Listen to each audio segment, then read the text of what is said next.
folks, and welcome to Barnstorming with Jason Ringenberg, the Ringenberg Family Farm episode. I'm going to really enjoy this one. This is such a blessing for me to be able to do this episode from the actual Ringenberg Family Farm in Sheffield, Illinois, Bureau County. Now, this farm has been in our generation for 3 generations. My grandma and grandpa, Camille and Ida Emerson, bought this farm in 1931, as you can see on this sign that my daughter, Addie Rose, made for my grandmother to celebrate her birthday. Now, they built most of this farm, the house, most of the barns, in the 1930s. My dad and mom, Marv and Betty Ringenberg, bought the farm from them in the early 1950s when they started farming, and it's been in the family ever since. So today, I'm actually going to just walk around and show you some cool stuff on this farm. It's a wonderful, wonderful place. My mother still lives here, as a matter of fact. My mom still lives here on the farm at 90 years old. And as you can see, does a pretty dang good job taking care of it. It's an amazing thing. So, let's get started with the Ringenberg Family Farm Tour. Okay, first on our stop today is the old Hog House. This building was built by my grandpa in the 1930s, and it's solid. Boy, this thing is just built like a fort. All brick, has a good concrete foundation. My grandpa, Sam Emerson, Camilla Emerson, built it as a chicken house, and originally was a chicken house, a very big chicken house. He actually sold eggs commercially. When my dad took over the farm, he made it into a hog house. And it's an ingenious piece of American ingenuity, what Dad did to this old chicken house. He was able to build pens inside the shed for the sows to give birth, which is called farrowing. In the wintertime, he had heaters in there, and the hogs could give birth in the wintertime. And he hand took care of every single sow. He fed them and watered them by hand every single day and night, and he would let them out of their pens and have exercise. He had a pen over here that they could exercise in and get some fresh air. He did this like in January and February when no one else could raise hogs or give birth to hogs. That way in June and July he had hogs to sell when no one else did. So it was a very important thing to keep the cash flow going through all that. And I have great memories of Dad actually physically taking care of these old sows that had these little baby pigs, and they'd give birth. It was a really warm, toasty sort of place. It had straw and these heat lamps that kept it really warm. It could be 20 degrees below 0 Fahrenheit, outside, but inside the shed it was like 60 degrees. So it was just a really nice place for the hogs to give birth and to raise their little young ones. So this is the old chicken house that turned into the old hog house, and it's still, as you can see, it's just it's rock solid. This thing, it'll last easily another 100 years, no question about that. Okay, this is our old shop. This is what we just called the shop. And it's where Dad kept all his tools. Now, when Dad passed away, we just decided to leave the shop as it is. We didn't clean it out. So, this is, it's sort of a museum to Dad, really. He just, all his old stuff's here. It's an amazing place. It's just all kinds of cool old farm stuff that he just kept. Old hog medicine, hand tools, old saws.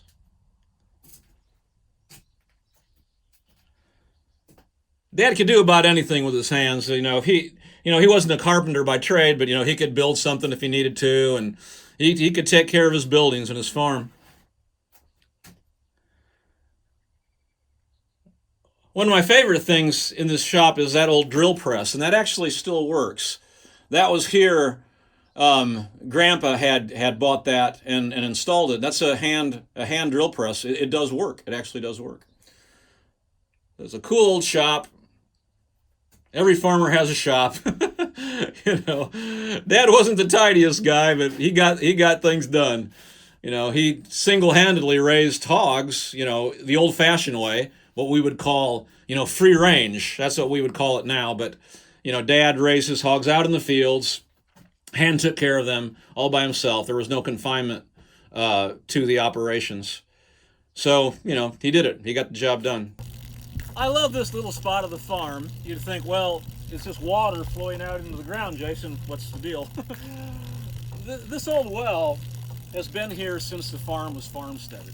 It's a hand-dug well, and down underneath, it's lined with old-fashioned brick that was made from the brickyard that was right over the hill, right over there. So it was hand-dug long, long ago. Originally, of course, this was a windmill. My grandfather brought power to this farm in the 1930s.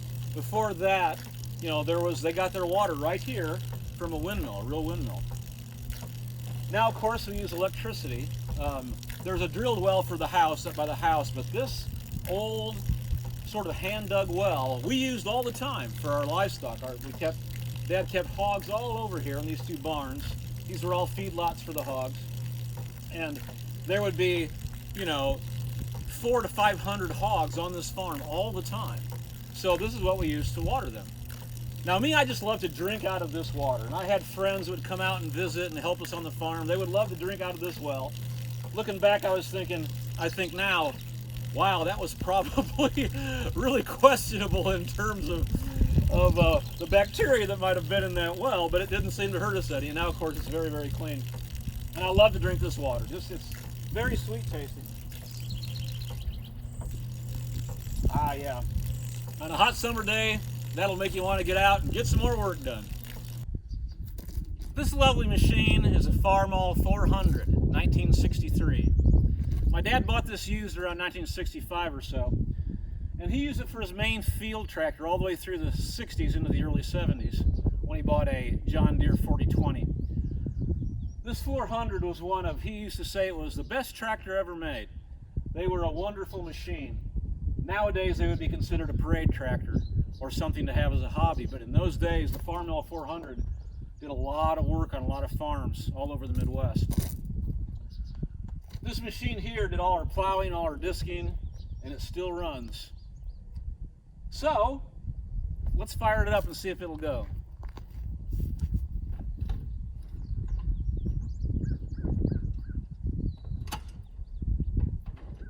The tractor goes chug, chug, chug indeed. Yeah! Yippee-ki-yi-yo!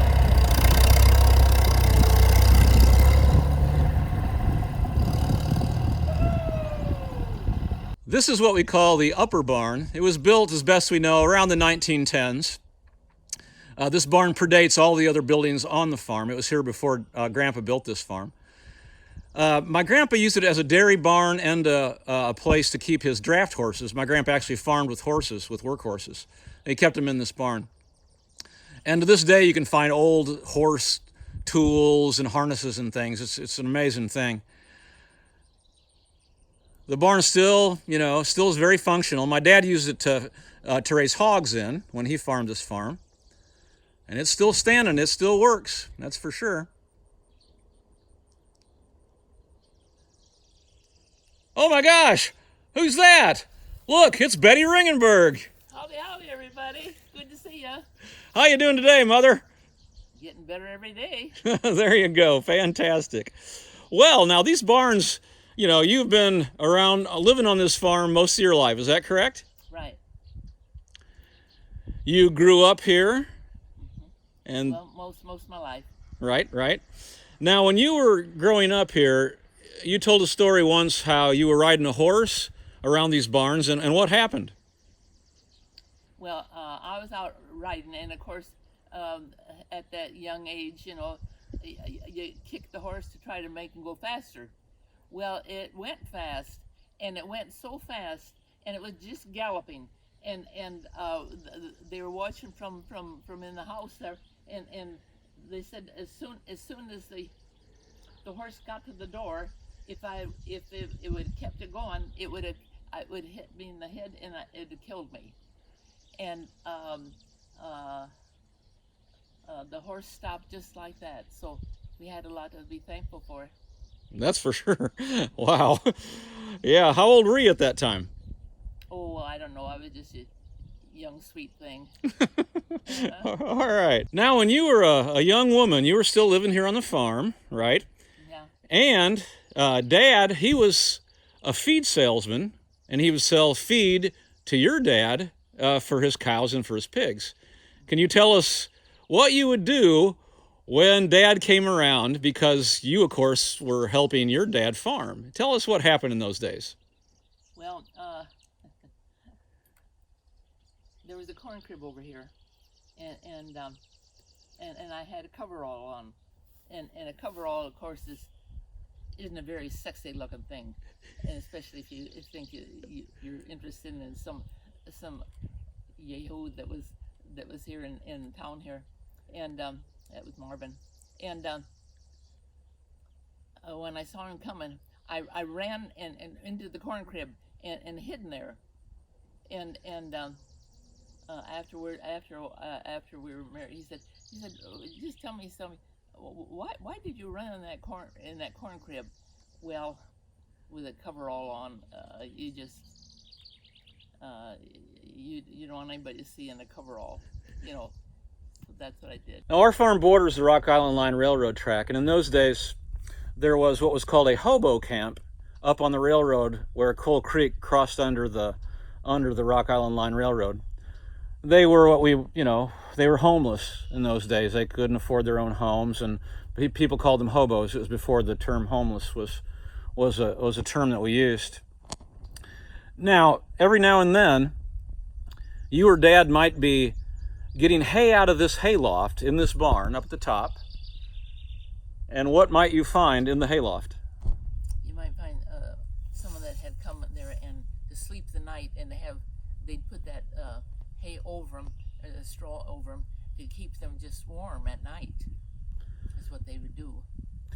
And then your dad, instead of kicking them out and throwing them out into the cold, he would give them food, and he would ask them to do some work for the food. And why did he ask them to do work for the food? What was his reasoning for that?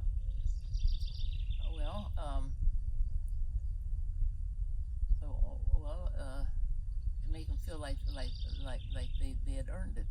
Like you want them to have something to eat, but you didn't want them just to think it just free. Right, it made them feel better about themselves by doing some work for the food. Right. And forward ever, backward never. There you go. Forward ever, backward never, Mother. That's right. Say goodbye to the people all around the world, Mom. Good to see ya. Have a good day. Thank you. Here's the grain bin. Dad built this grain bin in the mid-1960s, and it completely changed his farming operation. Prior to having this grain bin, he had to put his corn in a corn crib, which meant he had to wait until the grain was, really a low moisture level. He'd have to wait until November to be harvesting his grain. And it created a lot of problems if he had an early snow, etc. So when he got the grain bin, he could dry the corn, he could pick it with moisture, with a lot of moisture in the grain, like in October, and dry it out in the bin, and then it would keep indefinitely, sometimes for years if he needed it to. And it was an amazing piece of technology that really changed his whole farming operation. Now, the thing I love about this grain bin is the views from the top of it. Let's go take a look and have a view from the top of our grain bin. Okay, now we're looking at our farm from the top of our grain bin. Now, if you notice the camera is shaking, that's because it's really high up here, and I don't like heights. So this will be a very short segment of the Barnstorming with Jason Ringenberg Family Farm episode. Here's a broad strokes view of our farm. It is a lovely, lovely farm this time of year. The corn is so green. The barns look so beautiful.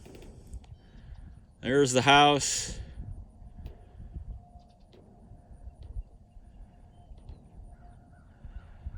Back yonder, you can see the Mckee Farm. That's one of the oldest farms in Bureau County. The Mckees started farming that in the 1860s. The two brothers started farming it. They were the Woods brothers. And they drew lots to see who would get to go fight in the Civil War. Because in those days, Illinois had a law in this area that if there was two brothers farming a farm, only one could go fight in the Civil War, because they wanted to keep the Union war effort going by having this great Midwestern grain for the troops that were fighting, the soldiers that were fighting in the fields. So they had to draw. Now, think what I just said. They drew to see who would get to go to the war. That's how much pride they had, and that's how much they believed in the cause, and that's how they wanted to serve. They wanted to serve. So they would, they had to draw to see who would have to stay home. The brother staying home was very, very disappointed. So one of the Woods brothers did actually go fight in the Western armies all the way through the Civil War. This is the view looking west. There's Cold Creek in the distance. I've always loved this view right here going west. The Westfield always has some of the best production of our farm. It's very, very deep, rich soil. Some of the best soil you'd ever find anywhere. So one more turnaround here. There's our machine shed, the hog house / chicken house, the cob house, the house, the granary, which is now a garage, the old barn, and the newer barns. By new, I mean 1930s. The old barn there was built in the early part of the 20th century, around 1910, we believe. And it's still standing. It's an amazing structure. Absolutely incredible. But my grandpa built all the other buildings besides that old barn from 1910. And there's a view looking east. Most of those farms that you see have been farmed for several generations of folks. The Johnsons and the Bartons and the McKees. All good neighbors for a long, long, long time. Okay, I'm going to close this episode by singing a love song that I wrote once to my beautiful homeland here in Bureau County, Illinois. Particularly this farm, but really the whole county. It's, this whole area of the world is so beautiful to me and it means so much to me. So at one point, I was feeling rather homesick for all of this, so I wrote a love song to this area. This is called "O Lonesome Prairie."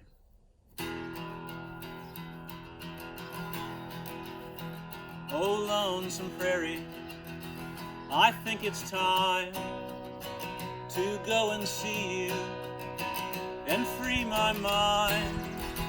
Those fields of green are calling me. Oh, lonesome prairie, eternally.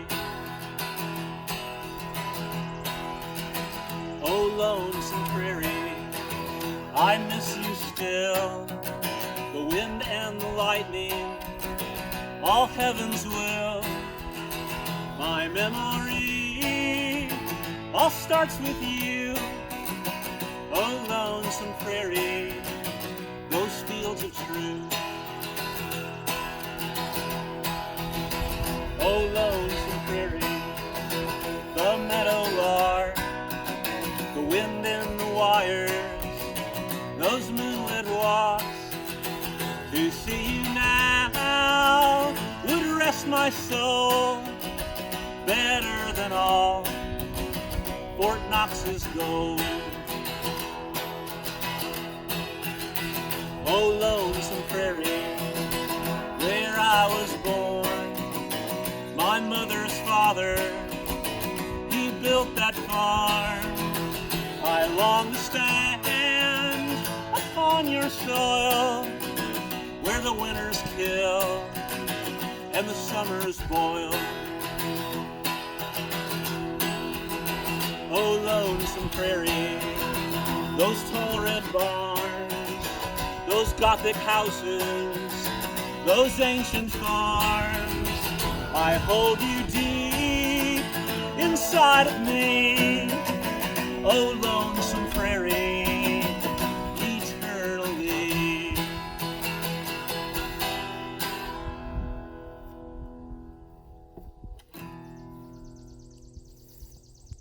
Thank you for joining me today for this very special edition of Barnstorming with Jason Ringenberg. All the best to you and God bless.